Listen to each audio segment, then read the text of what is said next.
was absolutely an example of him seeing a mark. Yeah. And then me actually seeing the red flag and going, keep on walking, and then crumbling and going, oh, God, he's a human and it's a hot day and how do I cap, Word gets around, and then next time you come to Melbourne, the second you get off the plane, there's just like it's like Beatlemania. People waiting for Nikki Britton to take them to the shops and buy them a drink. At a market in Thailand when I went on holiday, and I got they were like, oh my God, it's the woman in the fisherman's pants. But she only bought at the market last week because she doesn't have fisherman's pants. All of a sudden she went to Thailand and decided, oh yeah, this is the wardrobe that I'm this really sticks out. The one white woman in Thailand in fisherman pants. We've never seen this before.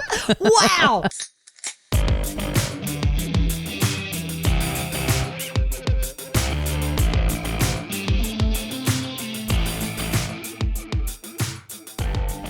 Hello, welcome to How to Do Everything, the podcast where I, Tommy Dasilo, am attempting to assemble a complete guidebook to the human experience by chatting with different guest experts every week about the things that they know how to do really, really well and some of the stuff that they don't know how to do at all. Thank you for joining me, episode 2. Welcome back. I'm recording this basically not long after I recorded the intro for episode 1. So not much has changed for me in my life. I went to the gym. If you're watching the video of this, you might be able to notice, looking a little bit more buff on camera after my little 45-minute workout. And I also, because I'm getting ready to release this and episode 1 on the same day, I'm kind of getting all of the podcast feed stuff sorted out. And look, I've been working on this show for a little while now. Had the idea a little while ago, kind of slowly working on it in the background, and when I had the idea for the show, specifically the title, I made sure to look up to make sure that there was no other podcast with this name, and there wasn't, and I thought, great. And then about an hour ago, as I was checking the podcast apps to see if the feed had gone live for this show yet, I discovered that in the interim, another new podcast called How to Do Everything has started up. It's a very new show as well. And so, yeah, I went into a panic for about 5 minutes and went, oh my God, should I do this? And then I just thought, you know what, it's actually perfect. For a show that is about me not knowing how to do anything, also getting this wrong is it's perfect. I'm too far along in doing the artwork and having the handle for the socials and all the stuff. It's like, I've just got to push on. But it is cool. I think that it might be a new record, episode 2 of a show, and we've already got an enemy podcast. So I will be trying to think in the future about how I can antagonize the other How to Do Everything podcast that exists, even though they did get there first. Anyway, today on the show, we got Nikki Britton, the awesome Nikki Britton. She's been nominated for the best show at the Melbourne International Comedy Festival. You might have seen her in the series How to Stay Married. She's also the voice of Channel 10. She does all the promos on there. I love Nikki. I've known her forever. I shared a venue with her one year at the comedy festival. I was on after her, and I would see her every night, and she's great. I love her. I was so rapt that she could do the show. I recorded this a little while ago. I was up in Sydney doing some episodes of the show up there in a studio that I was fortunate enough to be able to use, and Nikki could only do this on a day on the weekend when the studio wasn't open, and so I had some recording gear there with me. I'm doing video for the show now, as you will be aware, and I had to really figure out how to try and film it in my hotel room, which we talk about, but if you're watching the video, it looks kind of crap because I did my best, but yeah, hopefully it's all right. But hey, in the spirit of learning how to do things on this podcast, if you're someone that has good remote solutions for being able to record video using an iPhone and a MacBook, then let me know. So yeah, we talk a lot about how weird it is to be doing a podcast in someone's hotel room that you haven't seen for a little bit. And Nikki's very good at breaking the ice. And I think that's something that we kind of have in common in the sense that we're both pretty comfortable talking. We can fill time pretty easily. And so we talk about what it takes to break the ice at a party. We talk about how to have the right level of trust for people out in public, out in the street, out in your life. Nikki has a skill. I didn't know this about her, but she has an actual job that she did before comedy that is kind of relevant to something that I've been thinking about trying to learn myself, which I was very interested to hear about. Heaps of other stuff in this episode as well. It was a real pain in the ass to get my head around filming the show in a hotel room and all of that, but definitely worth it because, an hour in Nikki Britton's company is just joyous. I love her. I think you're going to love this episode, and let's get into it. Before that, yes, of course, the show is on Patreon. There's a free discussion page on there at the moment where you can get on and leave feedback about the episode and any of the other topics that you've heard here. So check that out. And I am on tour January the 29th for a few days in Perth, then February the 21st in Adelaide, then the Melbourne International Comedy Festival, then Brisbane and Sydney in May. TommyDowslow.com for tickets. Sorry to cut my own introduction off, but it's my pod, and that's the kind of stuff I can do if I want. So yes, as I was saying, here we go. Enjoy this chat with the wonderful Nikki Britton. But geez, it's nice to have a No, you don't get vistas patch. like this, yeah. You're really making me feel a lot better about how weird I felt about getting you to come to a hotel room to do a podcast. Because I've been doing these in a studio. Don't worry, I've sent your photo to a bunch of friends. They know where I'm going. We had a very small window of crossover. Yes. Where we were in Sydney at the same time. It's on the weekend. Couldn't get into the studio that I've been using. Yeah. And so thankfully I am in a room that's got enough space to sit here and pod. Just. Almost like that's what it was designed for. And I got to tell you, there was a point where you can see over there's a couch. And initially I thought that'll be nice and comfy. We'll do it on the couch. Yeah, but that's next to a bed and it suggests something. Something about leading someone into a room where there would be a camera on a tripod in front of a couch and just going, sit down there and just make yourself feel comfortable. Just felt like, and Honestly. then I was really stressing about it, and I was going to have to meet you out the front and really be now I know this is going to look really weird. And then I was lying in bed last night and I was just looking at this table that we're at and I went, why don't we do it at the fucking table? It took me half a day to realise there's another spot that just makes so much more sense to do this at. I'm so glad you came through. Yeah. I'm glad you followed your instinct and went with a table. Not that I would have felt, we're old pals. It wouldn't have been weird. No. But at the same time, you do, mostly because I'm so naive. I've spent my life going up to hotel rooms to podcast on a couch. Okay. My life. And then I'm up there going, oh no. This is a weird one where there's no microphones. Isn't there usually meant to be a recorder or something? It's an audition for a short student film where two women discover their sexuality. Is that what this is? Okay. But then I'll make out with her. Don't worry.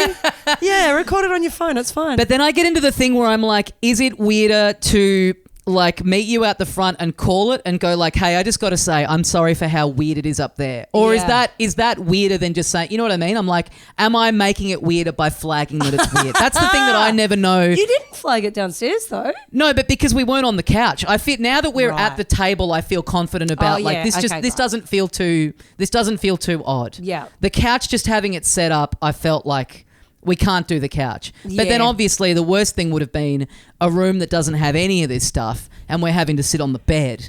I've got the camera kind of propped up on top of the TV. You'd hire a different hotel room for that day. Yeah. I think I would have to go, you know what? The video's not all that important.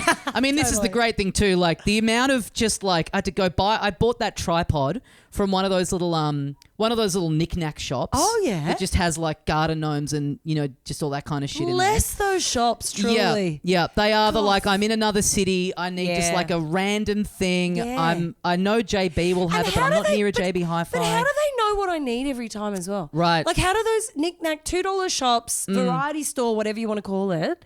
I go, I'm going to need quite a specific, like I need a corner table with 3 shelves, but it's got to be less than 15 centimeters in its like, radius, whatever diameter. And they're like, absolutely. We got you. Absolutely, we've got you. We've got racks of that. Yep. Actually, exact thing. And there's nothing is inventoried. So like when you go to the counter, they're just like, just keying a number in. They're just making up a price. Yeah. So one of your expertise areas that you listed for me was breaking the ice.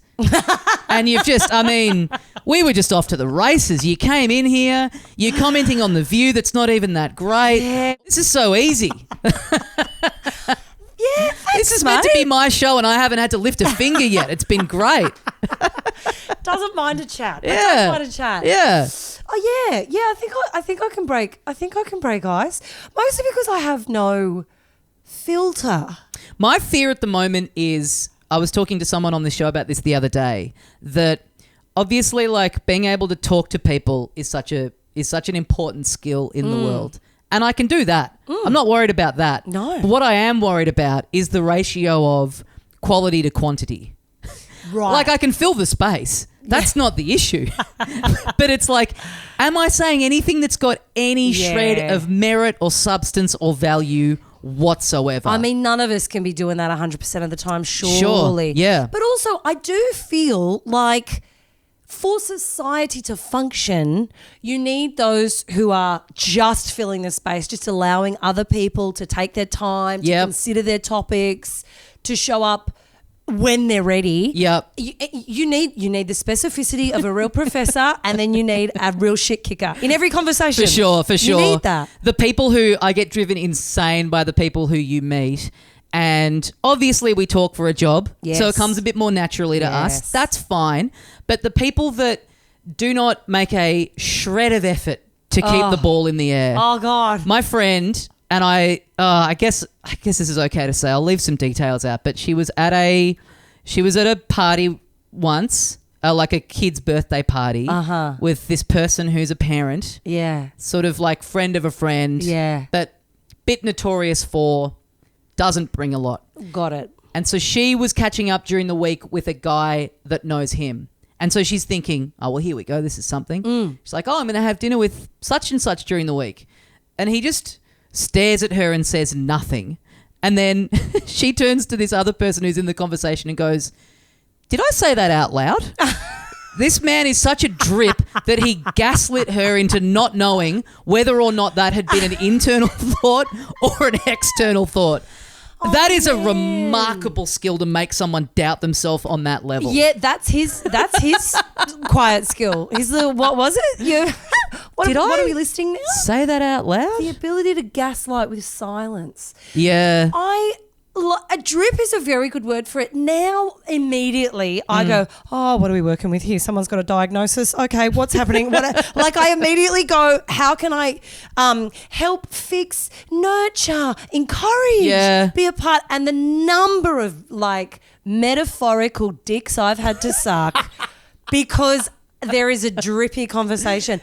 Also, I just immediately, as soon as I've, asked a question and someone takes too long to answer, I'm panicking. I've asked a bad question. I haven't framed it properly. I didn't ask it. I'm too personal because I do like to get a bit I like to find the key that unlocks the depth of someone. People who have the confidence to just give a short answer that is exactly on message, and then they just stop when they're done. That is, I'm so my kingdom jealous for of that skill. Yeah.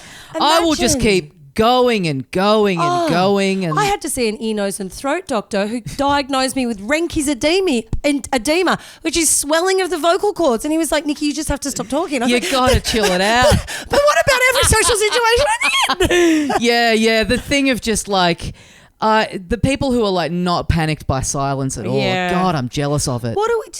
Is that healthier? Is that like what happened in their childhood that they weren't paddling like a duck under the water to just maintain the ease and I guess there's a healthy in between.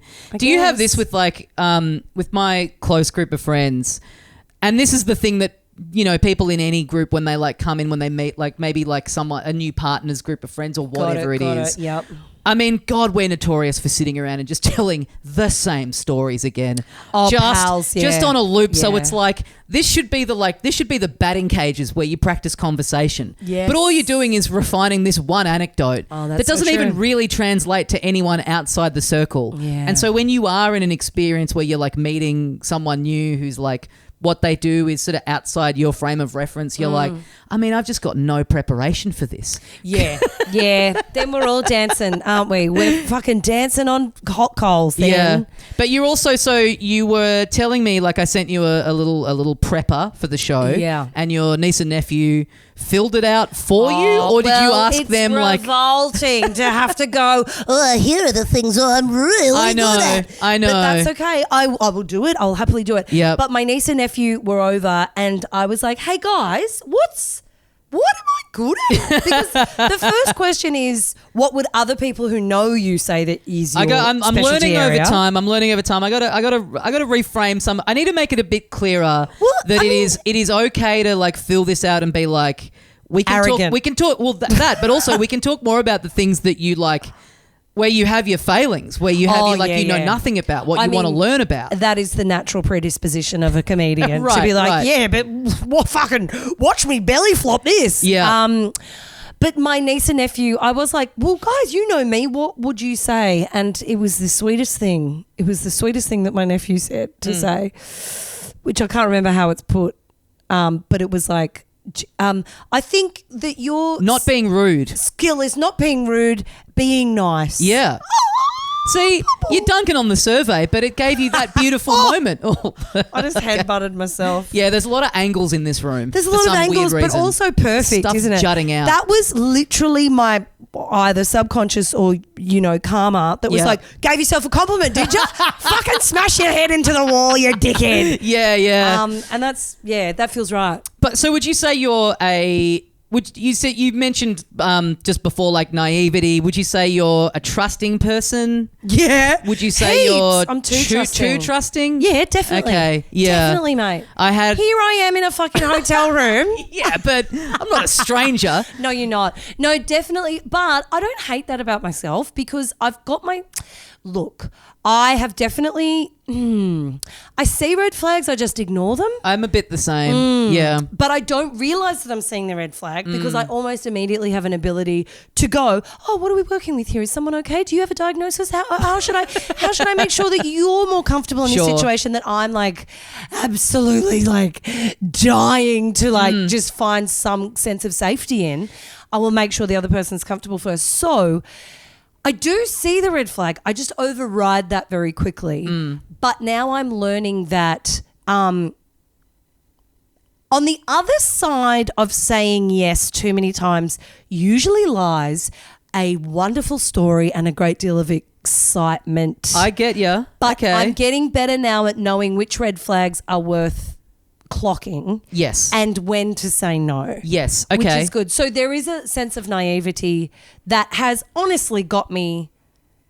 I think it's led me to living a really well-examined, well-explored life where I've walked away with a great deal of stories and experiences. I do think too, like it is. People when they have stories about like travel, for example, in their 20s and something crazy happening and the crazy thing only happens because you say yes to a person or situation or experience that by the time you're in your 30s, 40s, you just would never go anywhere near. Totally. And so like just before you got here, I had to walk down the street to get something and this guy came up to me and he was like... Offered you drugs and you took them. Now you're high. There's a hooker in the explains wardrobe. It all. He was like, would you consider yourself to be a humble and generous person? And I was like, no, you've clocked me. Hang on. Just a random person on the street. Random guy. I was walking towards him and we kind of made eye contact and he zeroed in. And was there like cameras? Was this one of these? No. Yeah, TikTok. Hidden boss things? He was a bit like, would you consider yourself to be a humble and a good, generous person? I was like, I guess. And then he asked for money. And then he launches into this thing where he's like, I left my phone in this car and the person, my friend, would drive it here, but she needs petrol and she can't get petrol. And I just was like... I just had to opt out. I was like, hey, I'm sorry, man. And I walked off and then I felt so guilty immediately because it just felt like there's too many details here. I don't know what's going on. This is did he present as someone who possibly had been having a rough situation lately? Like, not overly. Okay. But this is what I'm talking about is like just the thing of like you want to be trusting, but I don't think that the world is necessarily like built for that in a lot 100%, of ways. Yeah. And so it is a shame in a lot of ways to get to this point where you are like needlessly, not even needlessly, but just cynical about strangers and about things happening around you. And, you know, it is a weird thing where like someone coming up to you and just telling you a story. I think most people have a thing in their head that goes off of like, here we go. Yeah, you know what I mean? Totally. Like I got to extricate myself from this situation. Yeah. And I like immediately I was like, I mean, because I don't know if you've ever had this. I would imagine maybe you have, where you've been in public and you just have this bizarre situation going on where you need help and it sounds like a scam. You know, like, my phone's dead and I left my wallet in the hotel room and now I'm like, I didn't, and my friend was over here, and you're like, what the fuck can I do? And you're like, I'm going to need to ask a stranger for help. But then you play over the story in your head and you're like, if I heard this, I'd go, I'm being scammed. You know, like every now and then you end up in a situation where you're like, I mean, this is just bizarre. This sounds made up. Yeah. This sounds like like just when he's like, my friend can't afford the petrol to drive the phone over to me. I'm like, I think I'm out. I think there's one too many details here. Yeah. That's gone too far. Please give me money. But the approach of would you consider yourself a humble and generous person is so well played. Yeah. That is so like, because immediately you've enrolled, people know they love to talk about themselves. They love to like, it feels like there could almost be a compliment in there. Oh my God, he must reel them in. That is a marketing genius who's down on his luck. I'm going to start asking every guest this on this show as the first question. Would you consider yourself to be humble? It's like, you can't answer, you know, that's a like... It's a catch-22. Yeah, I'm really humble. Everyone talks about it. That's incredible. Yeah. Good on him. Yeah. Oh. You know what it was? This is so weird, but the thing that really tipped me off that this might be a bit sus was it wasn't that he came up to me. It was that I was kind of walking along and we made eye contact. And it was when we had the eye contact that he like zeroed in. See, there was something about that made me think, oh, once someone's locked eyes with me, then they're in. If you're truly desperate, you're like, hey, just whoever. I just need to find someone who can help me. Yeah. So I'll just go up to someone who looks nice. I think I'm a very generous eye contact person, and it has absolutely been my downfall more often than I can say. Yeah. Because they do, like, people who see... He would have known you're a humble and generous person. That's what he would have seen in the eye contact. He would have gone, oh, okay, I've got one here. Now, I cannot even comprehend the instinct or impulse, and maybe this speaks of my privilege probably, that I've never been in such a desperate situation that I have had to go to that place in myself. But I can't even comprehend the feeling of going, oh, here we go. I got one here. Yeah. I got one. Yeah. Like I know scheming, manipulative kind of top level business people that I've had to have things to do with, and you know, they are having to speak to donors and get money out of high net worth individuals, or they're having to, and that skill set I do not have at all. Yeah. To be able to look at someone and go, nah, I think we can get more. We got a mark here. We can get more out of him here. I cannot. I mean, it is funny him making eye contact with me and thinking we're on here. And then in my head, I was like, oh my God, I can't believe I just made eye contact with this stranger. That's so weird. It's like, I'm really regretting that. I'm just going to start like nervously like looking at the ground. The other day I was in Melbourne, your neck of the woods. Yep. And there was a gentleman who was walking along the road, and I would say that he had a frenetic type of energy that would suggest perhaps that he's engaged in something, methy. And he was walking along the street, but this... Sometimes you're trying to dance around and you're like, what's the point? But it was excruciatingly hot. It was like a few weekends ago and it was like 38 degrees. And this guy was walking... I thought you meant it was really hot that he's methy. Oh. He was so hot. Just the fact that he was like yelling at someone who wasn't there and his teeth were chattering. I was like, oh, hunk alert. Yeah, methy's not one that really... gets you really sexy, is it? No, there hey, there would be people exactly. There would be people out there who that's their thing. Yeah, unfortunately. Yeah, I mean, good on, live your truth. But this man was walking along the street, and I was walking along the street, and I had my headphones in. Now, very rarely do I have my headphones in when I'm walking along the street. Okay. I feel like it removes me from the experience of being a human. Yeah, but that's why I always have them in. Block it all out. I did need a bit of a pump up on this particular day. I get you. So I was like, yep, come on. What's your pump up song? Oh, don't. Yeah, come on. Be vulnerable. It's a hero track from Trolls 2. Okay. I'm so sorry. Okay, don't be sorry. God, don't apologise to me. It's such a great song. Okay, I'm not familiar. Is that one of the Justin Timberlake's in those movies, right? Yeah, but this song's by Anna Kendrick, and it goes, oh my God, how does it go? You did mention that song lyrics is a thing that you're particularly good at. Yeah, once I start, I won't stop. Yeah. I'll know every single one, but I can't remember.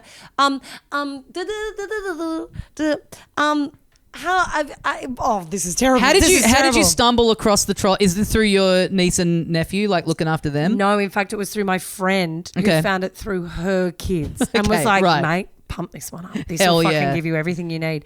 And respect to that. That's outside of the realm of like Frozen and all the typical songs that you hear parents having to thrash because of their kids. Yeah, I haven't heard of Trolls 2 getting too much love. It's a song that goes, I will get back up again, and something goes a little wrong. Well, you can go ahead and bring it on. Yeah. Because if you knock me over, I will get back up again. Okay, I don't want to have to pay money for the Trolls soundtrack. Don't worry, that was absolutely not remotely close to on. I don't want this to get flagged.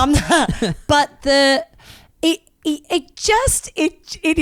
saccharine. It is sweet. It is meant for children. Yeah, I know you didn't want to reveal this, but I will say it is a key detail to know that you've got that pumping through the AirPods while you're looking at a man on meth. Exactly. It really does. It is vital information for the story. Exactly, And I thought I was having a bad day. And then this guy comes up and obviously says something to me, but I can't hear because Trolls is in my ear. Yep. And so I take one of the headphones out and almost like angrily was like, sorry, what?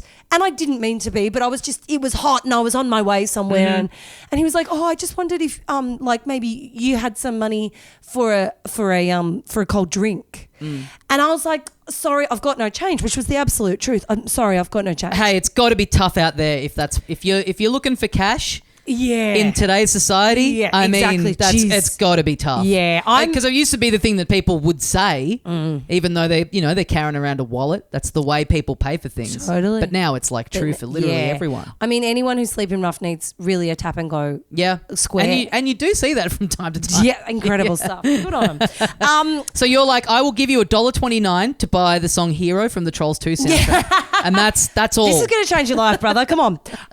No, I was like, and then I was so sorry. And I put my headphone back in and then I kept walking and I was like, Nikki, it's hot as fuck out here. Yeah. There's a Easy Mart convenience store right there. Like, fine, you don't have cash. You can tap and you could give him a drink. Yep. And so I turned around and walked back and I was like, hey, mate, let's go in here. Let's go to the Easy Mart. I'll get you a bottle of water. Let's do it. And he was like, oh, actually, I'm really enjoying this grape Fanta that's out. And I was like, okay, let's get you a bottle of water and a bottle of grape Fanta, and that's beautiful. And by the time we walked from the fridges to this liquid the death counter, stuff looks pretty cool. That's $5.50 a can, brother. Come on. That's like 5 runs of the Trolls 2 song. Truly. By the time we got from the fridges to the counter, he had arms full of stuff. Full. So I had to say to this man who was clearly down on his luck, I was like, mate, I'll get you 3 bottles. Yeah, you're like a parent. You can have the Transformer or the football. It's like talking to my nephew when we go to Kmart. Yeah. He's an absolute shopping addict. And I'm like, mate, we've got to have a limit here. This guy's treating it like those game shows where you get like 5 minutes to fill up the cart with as much stuff as you can and you get to keep it all. Like a cash grab when they put all the money in the like blower machine. Anyway, that was absolutely an example of him seeing a mark. Yeah. And then me actually seeing the red flag and going, keep on walking, and then crumbling and going, oh, it's a human and it's a hot day and then you think about it, it's like, it's not breaking the bank. You know what I mean? That's the toughest thing. What was so gross about it was like he had 5 bottles and he's like, but these are 2 for 1 and this is that and this is that. And it was almost it's like bargain hunting in there. Truly. And I was like, great. look, it's not going to break my bank. But at the same time, how do I cap? Like, word gets around, and then next time you come to Melbourne, the second you get off the plane, there's just like it's like Beatlemania. People waiting for NIKKI BRITTON to take them to the shops and buy them a drink. At a market in Thailand when I went on holiday, and I got they were like, oh my God, it's the woman in the fisherman's pants that she only bought at the market last week because she doesn't have fisherman's pants. All of a sudden she went to Thailand and decided, oh yeah, this is this wardrobe. Wow, this really sticks out. The one white woman in Thailand in fisherman pants. We've never seen this before. Wow. Anyway, I saw a guy in 7-Eleven the other day up here, and he had like a cardboard, from the supermarket, like a box of fish fingers. Oh. So like not an item that... Was that a hot day? Because that's not going to last well. Not an item that that 7-Eleven sell, and he was like using the 7-Eleven microwave to heat up his like... And I just... Honestly, that's genius. And I was just looking at this going like... Now, how's he ended up with the box of fish fingers? I love the idea that he's like, sleeping rough and like, someone's just come out of the supermarket and seen him and he's like, hey, have you got $5? He's like, I'm not giving you cash. You'll just use it on drugs. Here you go, here's these fish fingers. Yeah. You can figure out how to heat them up. Yeah. So many people have failed each other in that whole scenario. I know. The other possibility is maybe they were stolen. Maybe he stole them. Yeah, well, But that's the deep freeze. You got to walk all the way through Woolies and all the way back out with fish fingers in your pants. Yeah, and it's interesting to think about like getting into the supermarket and being like, okay, I might be able to get away with this. Yeah. And so at that point, it's like, why go for the fish fingers? Yeah, like you go for one of the like My Muscle Chef meals that's at the front that takes like, because a frozen fish finger, that's got to be in the microwave for a considerable amount of time. A My Muscle Chef meal, that's done in like 3 minutes. You seem to know about the My Muscle Chef. I've thought about this way too much. Did you ever, when you were a kid, do I always used to think about, okay, if I have to, like if I get locked in this shopping centre, where am I going to sleep? What am I going to do? I mean, it would have been an absolute dream. Yeah. Go to the candy station, sleep in one of those Maya beds. They were already made up. I've actually had it happen. What? Like in a quite minor way. I was at the movies with our friends Brenna and Talia. This is years ago. This is so long ago. But we were seeing this movie and we were at like we were at a session that started at like maybe 9 p.m. or something. Got it. And there had been these kids behind us talking. Yeah. And we told them to shut up a couple of times and they just hadn't listened and they'd kept talking. And how old were you at this point? This was like, I would have been like 27 or something. Oh, yeah. Okay. So, yeah. These kids are talking, telling them to shut up. It's just not having any effect. Gets to the end of the movie and my friend Brenna gets up and just kind of gives them the riot act, is like really goes through them. And then we walk out and because it was like such a late session, someone at the cinema has just forgotten that session is still going. So the whole thing is like locked up. Oh. So like this was a cinema in a shopping centre. Okay. So they've got the like big gate thing. Yeah. Like across the doorway. Right. And there's just no one around. And so we're like, oh, we've just gone through these kids and then had our very like triumphant storm out. and now we're trapped in here with them. Oh, gosh. They're going to kill us. Oh, gosh. But it was... There was probably someone who knew when the session ended and they were going to come back in 45 minutes Something when the movie like was that, over, maybe. yeah. But, oh, boy. But so then it was just, it's like the folding kind of gate thing that they put across the... It wasn't like a full down roller door thing. Yeah. So we could squeeze under. So we're like, I guess we'll have to you like have to squeeze roll under. But before we do that, we're like... Let's steal some shit from the candy bar. Of course. So we just loaded our pockets up with all these choc tops, and then we're like rolling under and like sprinting through the shopping centre to get out. So we, in the space of like 5 minutes, we went from like just really going through these kids for being so disrespectful and got to be, you've really got to go through the world with a bit of respect to stealing ice cream from a cinema. But it was honestly pretty scary being trapped in there. I always thought like, what a dream, but it's like, no, the reality is it's like, yeah. Did you not have phones? Yeah. Okay. But who are we going to call? Come on. Ghostbusters is right there. It was right there. Sorry. Will security? Yeah. Well, I think we knew that we can. My mum, the default, but going straight to mum before anything else. Mum will know. How far down the list is mum for you? If you're like out in the street, depends. Something's gone wrong. The situation. Depends on the situation. Mum,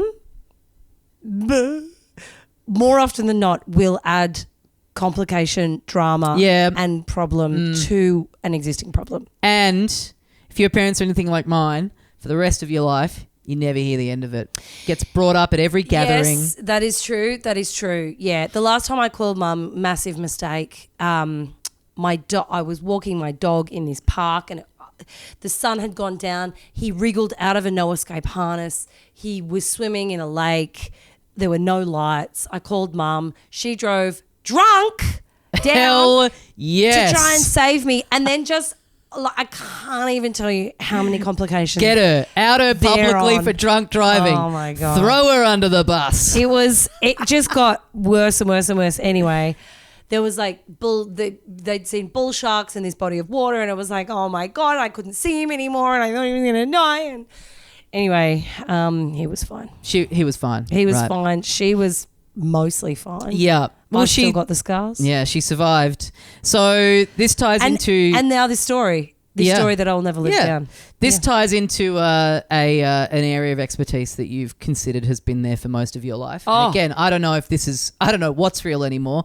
Maybe this is the niece and nephew punking me on the show. Right. But talking to animals. Yeah. Now, explain to me exactly what you mean by that. Okay, this is, because I think I prefaced that by saying, please don't judge me, but talking to animals. Yep. No judgment. I'm just curious about how exactly that manifests. It's not like a Dr. Dolittle thing. It's not like we've got full sentences or anything, but I can gauge the vibe in like a weird, it's probably similar to people on the street seeing me and knowing she's a mark. Okay. There's like an openness. It's like you with a dog. I'm going to rip this dog off. This dog will lend me $20. No, I think the dogs see me and they're like, oh, she'll give me something. Right. But it's happened like when I was like 10 or something, we went to Fiji. Oh my God, never been overseas. Such a dream, amazing holiday. And there was like quite a lot of stray cats. There'd obviously been a recent litter and there was a bunch of kittens at this particular resort, and they would just kind of like wind themselves around the legs of the chairs and the tables during dinner time, which I loved. Many people would be like, oh, 0 stars. I was into it. But I would talk to those cats. Yeah. And I, just as a 10-year-old, being like, oh yeah. And I would be like, hey guys, oh yeah, do you want to come over here? Let's do this. And these cats, now not dogs, like you can ramp up the vibe for a dog and a dog will follow you. Very easily, yes. But these were cats and fine kittens, sure. But then I would go, they would follow me. And then I would be like, hey guys, we're going to be back here for tomorrow night for dinner. Come back. But also I'm going to do, like I'd give them my itinerary for the day. Most people have talked to animals in the sense of like, who's a good little, but to get into a real like now. Oh, we're talking. What are you guys' thoughts on capitalism? Yeah. Well, they could definitely follow a structured itinerary because I was obviously doing every single activity that was available at the resort. But they would show up at our little Bure cabin. They would follow me for the whole day. This happened when I was like 10. Also, like, over the years, we've gone fishing as a family, and my family have caught absolutely nothing. And I will talk to the fish. You're shouting into the water, get on the fucking hook. Not even joking. The fish, like I reckon the ratio is probably 35 fish to 1. Unreal. To how many fish I will catch compared to everyone else. But I explained to them that I'm absolutely not going to keep them. Yeah. We take them off the hook. We let them go. That's a dialogue. That's a dialogue with the fish. Yes, between me and the fish. The fish know. My dad want me to keep the fish. I'm like, absolutely not. I made a promise. Well, and meanwhile, your dad's saying, get on the hook. And just to be clear, I will gut you and eat you for dinner. Yeah, it's a different vibe, obviously. We were at Hillsville Sanctuary, and Geraldine Hickey and I walked into an aviary, and these birds started flying towards us. And Jez, like absolutely a well-known bird lover. Yes. Although this was a few years ago, so before things really kicked in. Before it was out there publicly. But Jez was like, geez, these birds are getting close. And I just, Jez will back me up on this. I lifted my chest proudly and I said, I think they want to land on me. And I'm not shitting you.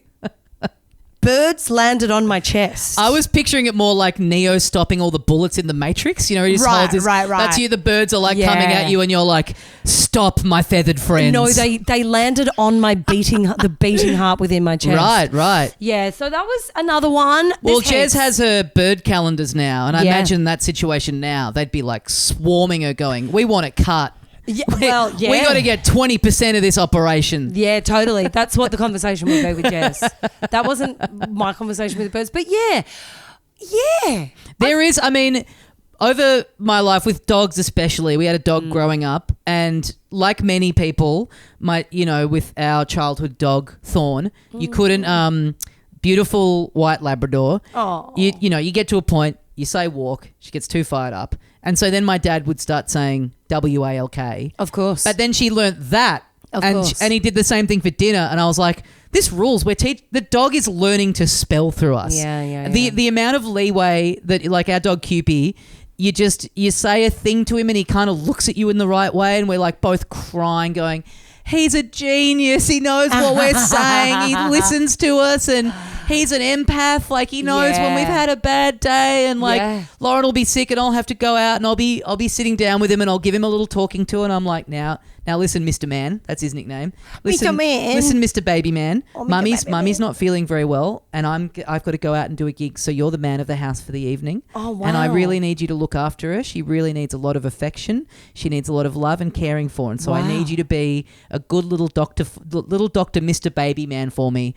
And I'm like, I'm having this like Lauren's asleep. This isn't even for her. This is a genuine interaction that I've convinced myself and I'm looking at him going like, he's taken this all in.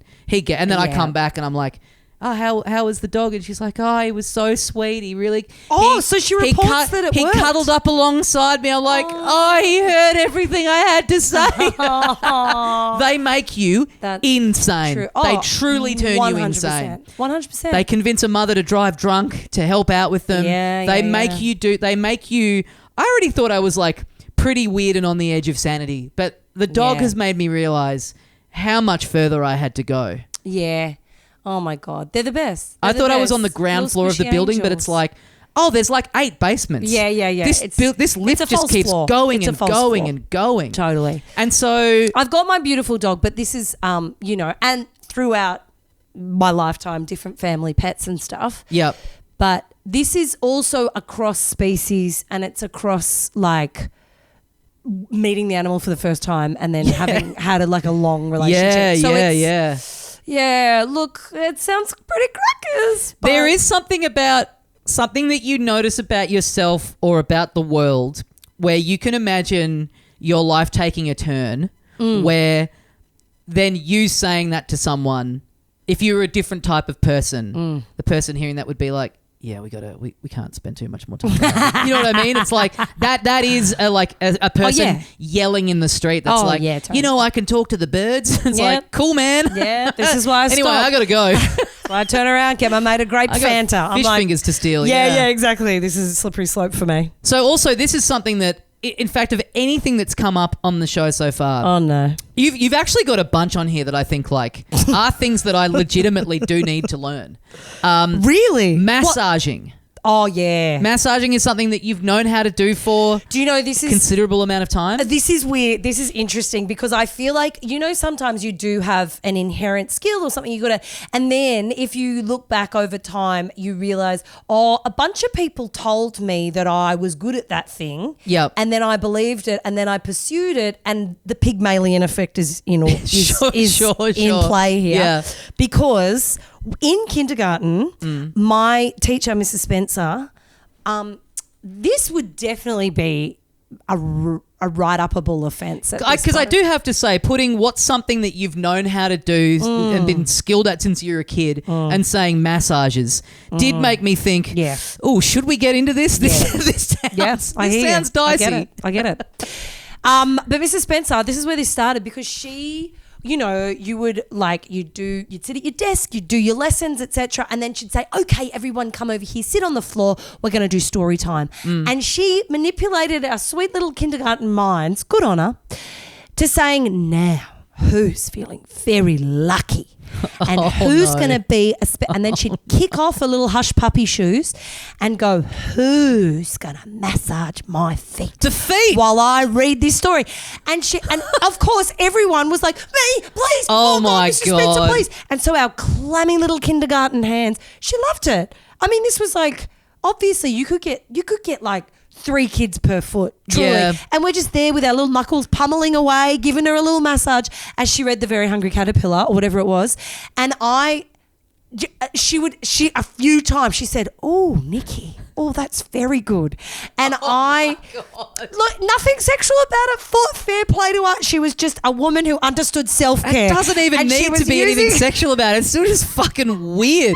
Doesn't it suck to be at an age where your child is enough in the rearview mirror and generations below us are old enough where you legitimately can sit there and be like, this generation don't understand how fucked up it was for us. There's no way that is ever happening now at any school in 2024. Yeah, no, definitely a teacher being not. allowed to get students to give her a foot massage. Yeah. I mean, I'm not sure that it was actually allowed then.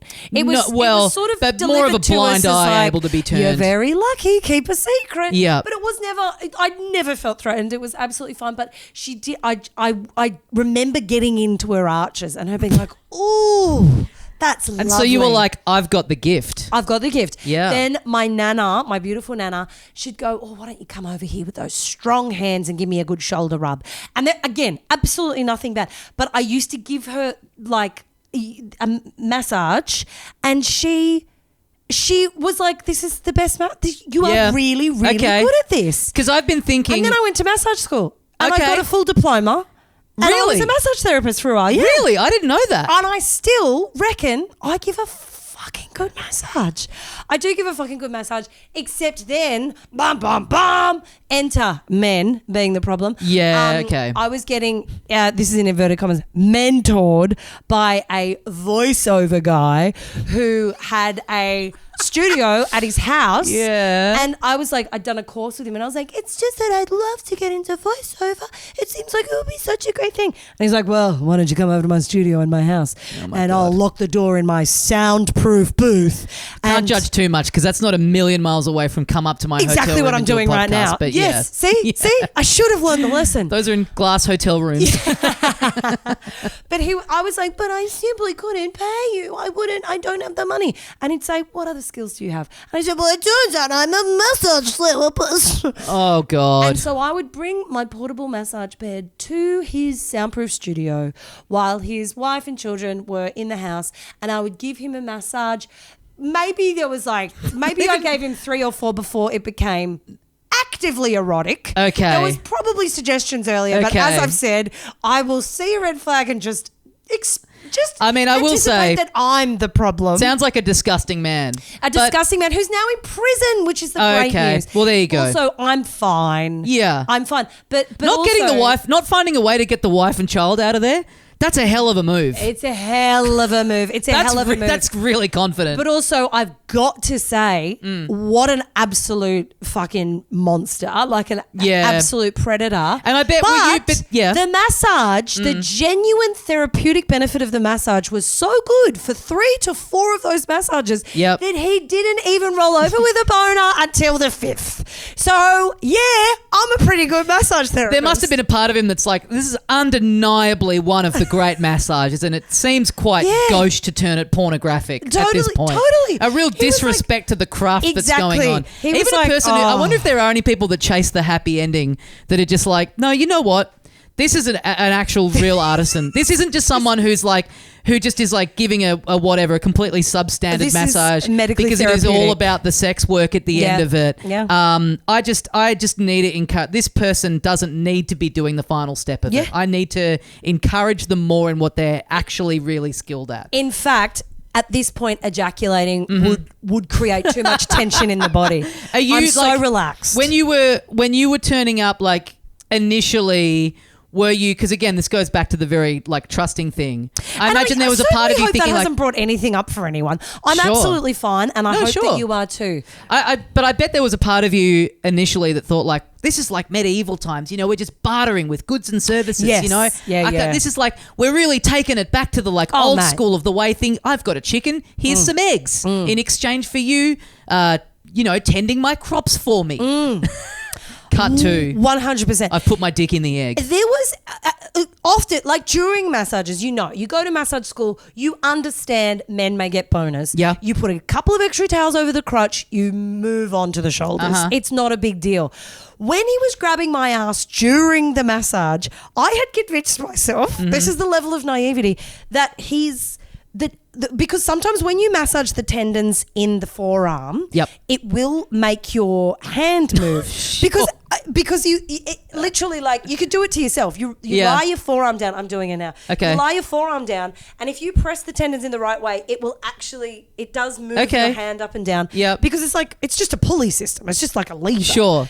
And I had convinced myself that I was like, this could be a reaction. I could just be massaging an area, and this is sort of like... It's like one of those little toys where you pull the string and their arms and legs kind of jump up and down. I was like, this could be a neurological response to a different area of the body. Yeah. You know, there are brachial nerves and they start at the neck. You press something in the neck, maybe the hand grips the buttock. It's hard to say. Was that man in the street hiling Hitler, or he just had like a particularly intense neck massage an hour ago and his arm was kind of stuck up in that position? That's true. Who can say? The body is a real... It's a real... Well, massaging, hot topic of conversation in our house at the moment. And what do you think of this? Like, that was a great segue. Thank you. I do feel hang on. Massage is... What? A hot topic of conversation in our house. Is that what you said? Yeah. Oh, that's less of a segue. I thought you said, well, massaging this hot topic into, and you were going to go on with the next thing. I was like, lovely segue. No. It's a segue into the same topic. Okay. Still a segue. So it is a segue, and I'm sorry I gave you a compliment and then retracted it. No, it's okay. So swiftly. I do feel like, I think particularly, not to make this gendered, but I think particularly when you're a man, and you're in a long-term relationship, it's a ticking countdown to you just having to learn how to give massages. Is it? Because none of the people I've been in relationships really... She's done it again. Head-butted a fucking She's bonked herself again. Jesus. I don't think that's been high on their priorities. Yeah, okay. But sure, but you would have wanted it to be, right? You would have loved it if they turned around and were like, babe. No, but this is the thing. They need to be really fucking good. Because once you've trained as a massage therapist, and then someone's just flim-flamming all over your back with a fucking loose wrist, I'm like, oh, God, stop wasting my time. I mean, this is the thing. Lauren's constantly wanting me to give her massages, trying to get me to give her massages, and I'm no good at it. I see. And she's trying to coach me through it. So what about this? Christmas is coming up at time of recording. Yeah. I think especially when you've been with someone a little while, you know, it kind of gets harder each year to think about like new gifts. I think that maybe my gift for her should be me doing a massage class. Oh, that's cute. What do you think? That's nice because traditionally you know, like you'll give them a massage voucher, outsource it.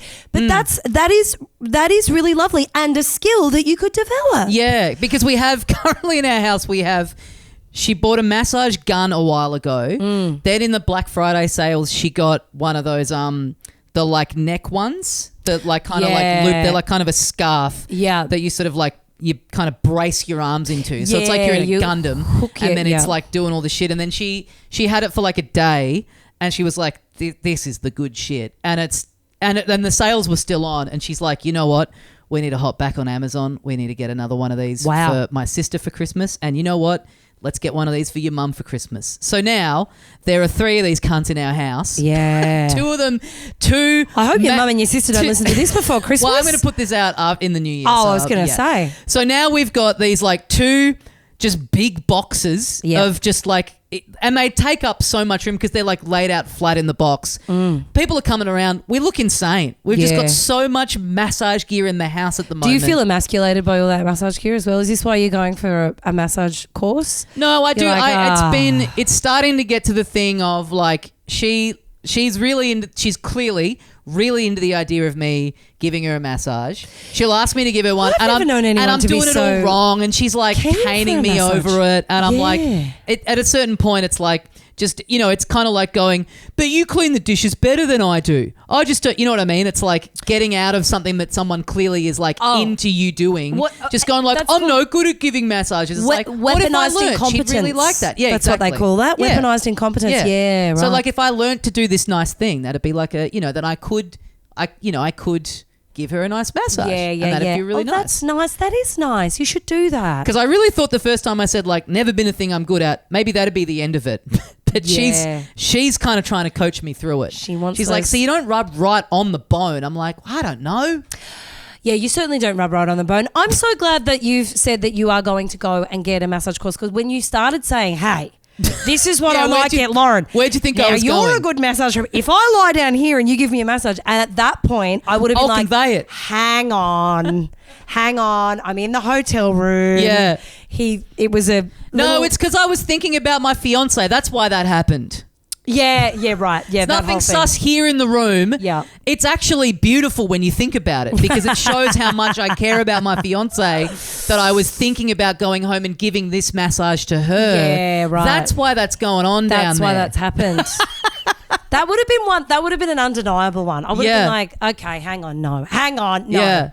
So this has been good Lauren's because number, we got another one here. You got like rousing speeches, and I just feel like you've taken on just a thing that I threw at you, and you've made me feel really positive about that. This is the right thing for me to do. Is to do this massage. Massage class. Oh, good. Okay. So one of my other skills was giving rousing speeches. You're an inspiring speeches. person. Well, I don't think I'm inspiring, but I can. You're good at pumping people up. Yeah. I'm a hype girl. Yeah. Truly.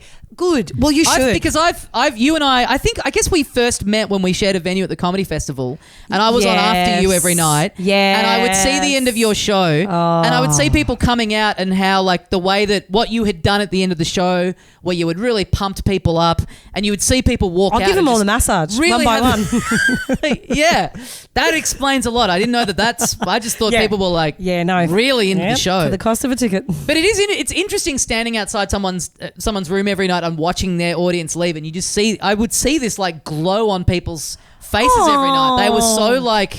They were so pumped up to be out in the world. That's very lovely of you to say. I thought you were going to go back into you thought I was going to bring up for the 8th time on a podcast with you about you running going late. over time. It's in the past. The old beef. It's in the past. It was never a beef. It was. I feel like there was beef there, but anyway, I did. I went overtime. I'm so sorry. I would cut things out, and then I would show up the next night, and there'd be some wonderful bit of crowd work that I'd have to work in, and then I'd be like, I'm 20 minutes over. No, I think over time I've just done enough shows that have gone overtime and gotten in trouble for it, where I'm like, who am I to speak? I'm sorry, Hugh, I simply can't edit out any of my little animations. They're on a rail. They have to go for the same amount of time every night. That's exactly People need to see my little cartoons. Yeah. Well, there you go. You've got a lot of skills, actually. Like a lot of comedians just do comedy, but you've actually got heaps of skills outside of comedy. I feel like everyone that's sort of like around our age in comedy or done comedy, the amount of time we have is all starting to think about. Got a few fingers in a few pies. What else could I do? What is transferable? 100%. Yep. That's exactly right. But I think, that's so kind to say. Thank you. I feel the same. People walk out of your shows like, oh, thank you. Yeah. Love and life. Oh, thank you. Yeah. Well, I'd better let you get out of here. I've taken enough of your time already. Okay, we're ending on rousing speeches. Yeah. I think that's a good place to end. Have you got any for the listeners? Now you listen to me, you beautiful person. I must say that we're in the document that you sent through, you sent some suggestions, and you were like, leadership. Were you like, what was it that you tended towards in school? Sure. Was it leadership? And I must say that I did tend to give a rousing speech, but like there was, it was about small potatoes. Yeah, teeny tiny potatoes. Yeah. But delivered in a way where I'd punch my fist on the lectern and go, yeah, we will never great. run out of tampons in a girls' toilet. And it was an all-girls school, so honestly that really went over pretty well. Sure. And that's what led you into like, I want to do comedy with inspiring stuff at the end where I guess there's inspiring stuff at the end. I just feel like, do you know what? Will Anderson gave me this advice once. And I'm not sure that he even knows or even remembers it. Or if we were at home bake in a tent and I'd been doing comedy for 5 minutes and I got a second's audience with Will Anderson one-on-one. And I think I probably said something fucking knobby like, do you have any advice? What advice would you give? And Will said, you've got the talking stick, don't waste it. Like, oh, interesting. Change someone with it. Change something with it. Yeah, that's interesting. And in retrospect, I'm sure he just meant, be good, make them laugh, lift the joy of a room. But I was like, what if we can weave in something that genuinely makes people walk away and just feel a little more, I don't know, like just... No, it is. Relish life a bit more. Well, yeah, and what you're doing up there it does end up being an extension of just you in your life. And I feel like, generally speaking, I don't know if you feel this way about yourself, but you are a very positive person. You are very you are someone who like... The last 18 months has really torn me a new asshole, Tommy, so... Yeah, but I haven't seen you for the last 18... There you go. But even in the context of that, we were talking about it before the show, but you're still like, I don't know, some people, they do like let themselves get like quite morose even when things are bad, but there is like, I would say you're someone who you walk into a room and you really like, you lift people up. Being in your company is very like, it does kind of, and I've been really busy on this trip. I've not been sleeping very well. I was like pretty exhausted this morning and really feeling like, do this pod, like really trying to, but then just like, you turned up and it's just like immediately you feel yourself just like, it's like having a Red Bull or something. Get out of town. But my point being, it's like, sweet. Obviously I don't think it's not like a tough thing for you to like tap into that in terms of when you're talking to Tommy, I'm lifting you up. I'm lifting me up. I'm buying a fucking grape Fanta for the guy in the street. But that's just who you are. I don't think it's like you're having to be like, I've got to trick people into doing this inspiring thing. It's like you just radiate that. So it's like it just comes across very naturally, like regardless of what you're saying. That's very kind. I hope it's not like doesn't come across as being on all the time. No. Yeah. No. Like I fear that sometimes but sometimes you do. You gotta, because you know what? People say, that person's on all the time. You know what's worse than that? Someone who's off all the time. Yeah. Someone who's off switch isn't even there. That's what I was going to say. We brought this full circle. We're talking about the drip, so we're useless in conversation. People think the person who's on all the time is a punished. They haven't spent enough time around people who are, the wet wigs of the world. Yeah, wet wigs. No thanks.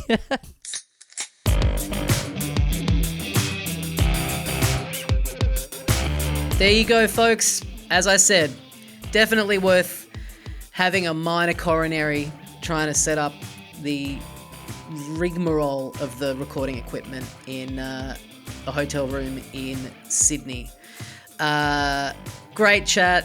Loved hearing about Nikki's masseuse experience. Loved hearing about her talking to animals. Just love being around her and chatting with her. Honestly, I had a lot of fun. In real life, it's now obviously after Christmas, so I do have an update on the massage Christmas present that I will get into next episode, I guess. I'm recording it tomorrow as I'm doing this, so now that I've put that out there, hopefully the person doesn't bail on me at the last minute. It would rule if I got a text from them right now actually saying they were out, but anyway. I'll follow up on that next episode. Do let me know. Are you the person that breaks the ice at parties? Are you someone that has been stuck with people and had to just, do all of the work? Are you the person that's always on and you're stuck around people that are always off? Have you been gaslit in social conversation like my friend has? Can you talk to animals? What's your experience with that? And what's your experience with giving massages? Let me know. Happy to hear all of it. Head to Patreon. If you go to patreon.com/howtodoeverything, there'll be a discussion thread for this episode. It's completely free on there for now. It's the best place, I think, to chat about the show. Or you can message me on Instagram at How to Do Everything Podcast. I was able to get both of those handles in spite of there being another How to Do Everything podcast, so that's lucky. Get on there. Let me know what you think of the show. Always happy to hear from people. We're starting something new here. Really keen for this to be a collaborative, organic thing that grows over time with input from you guys. And of course, hop onto the podcast apps that you use, give the show a rating, send it around, do all of that stuff. It really, truly helps for something that's brand new like this, and it's very much appreciated by me. I will see you next week. Excited about the episode that I'm doing, that I'm planning to upload, and if that doesn't end up happening, I'm equally as excited about the other episode that I've already recorded that I'll put up in its place. But take care. Again, need submissions for a sign-off here at the end of the show. But take care. Thanks, guys. And I'll see you next time. Bye.